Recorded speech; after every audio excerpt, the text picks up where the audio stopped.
मित्रांनो, अष्टमी आणि नवमीच्या दिवशी तुम्हाला या कमलगट्ट्याच्या माळेवर महालक्ष्मीचा जप करावा, कारण की याच्याने महालक्ष्मी स्थिर राहते। अष्टमीच्या दिवशी आई भगवती आपल्या शरीरात पण प्रवेश करते। आपल्या जो कलश स्थापना केलेली राहते, जी आपण ज्योत स्थापना केलेली आहे, या ज्यांनी साधा दिवा लावलेला आहे, तरी पण माता भगवती प्रत्येकाच्या घरात आणि प्रत्येकाच्या शरीरामध्ये सूक्ष्म रूपाने राहते।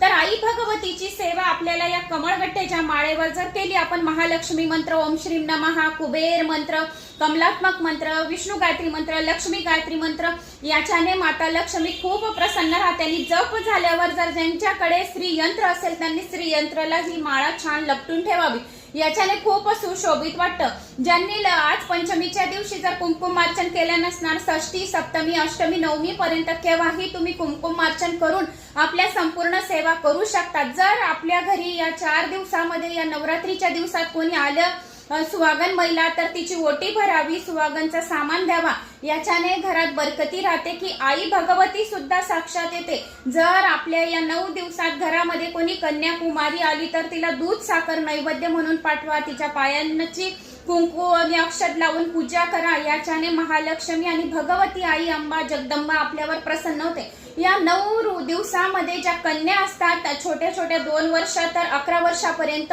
त्या भवानी म्हणतो आपण, या माता भवानी, आणि ज्या भवानी बसवतो, कन्या बसवतो, तर त्या आई भगवतीच्या स्वरूपामध्ये 9 दिवस राहतात। तर कन्यांना सुद्धा आपण चुनरी, श्रीफल, या त्यांना जी छोटी मोठी भेट वस्तू द्यायची असेल, तर ती तुम्हाला अष्टमी आणि नवमीला देऊ शकतात। असं काही नाही, षष्टीला पण कोणी कन्याकुमारी आली तरी सुद्धा देऊ शकता। सप्तमी, अष्टमी हे 9 दिवसांमधून हे 4 दिवस अतिशय महत्वाचे आहेत।